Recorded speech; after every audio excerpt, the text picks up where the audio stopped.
अस्सलाम वालेकुम जी। कैफ 1 FAR के स्टूडेंट्स जी, बच्चों का अक्सर क्वेश्चन होता है सर आखिरी महीने में हम अपनी रिवीजन को कैसे प्लान करें। तो मेरे चांद आपने जब रिवीजन अपनी स्टार्ट करनी है तो 3 ग्रेड्स हैं, उनको सामने रखते हुए आपने अपनी रिवीजन प्लान करनी है। कोशिश करें जैसे आपको पता है जी, final account preparation of financial statements, single entry, incomplete records, ये नए टॉपिक ऐड हुए। IAS 38, एग्रीकल्चर, IAS 41, ये नए टॉपिक्स ऐड हुए, इनमें से क्वेश्चन एक्सपेक्टेड है।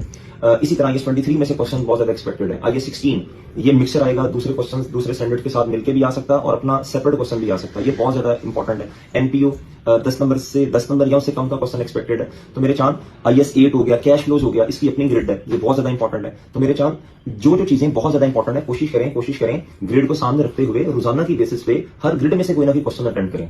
यानी कैश फ्लो का एक क्वेश्चन रोजाना की बेस पे कर लिया, IAS 8 का क्वेश्चन कर लिया, NPO का एक क्वेश्चन कर लिया, उस ग्रिड में से NPO, final account, single entry, इनमें से एक क्वेश्चन कर लिया। तो रोजाना जो आपने 5-6 जितने घंटे भी आपने देने, तो प्लान करें हर ग्रिड को टच करने की। इससे क्या होगा, जो हॉट फेवरेट है, जो बहुत ज्यादा इंपॉर्टेंट चीजें हैं, जो कि पेपर में आने के बहुत ज्यादा चांसेस हैं, रोजाना की बेस पे आपके हाथ से गुजर रही होंगी। या फिर अगर आपको लगता है कि मेरी प्रैक्टिस अब काफी हो गई है और एक कंप्रीहेंसिव आपने प्रैक्टिस अपनी मेरे चांद कर ली है और आप देख रहे हैं कि जब टाइम कम है तो क्वेश्चन देखते जाएं, रोजाना की बेस पे जो बहुत हॉट फेवरेट है, इंपॉर्टेंट चीजें उनको देखते जाएं। इससे क्या होगा, आपका कॉन्फिडेंस लेवल इंक्रीज होता जाएगा। मैक्सिमम नंबर ऑफ क्वेश्चन देखने की कोशिश करें। अब बच्चे कहते हैं सर हमारे पास टाइम कम है, हम जब अपनी रिवीजन खुद करने बैठते हैं, पूरे स्टैंडर्ड को जब रिवाइज करने बैठते हैं तो टाइम बहुत ज्यादा लगा होता है। उसको आसान करने के लिए मेरे चांद एक हम आपको ना लिंक सेंड कर रहे हैं, उसमें हमने कोशिश की कि हर स्टैंडर्ड की समराइज फॉर्म में सारे के सारे कॉन्सेप्ट जो है वो 30-35-40 मिनट्स के अंदर अंदर समराइज करके आप तक पहुंचा दिए जाए।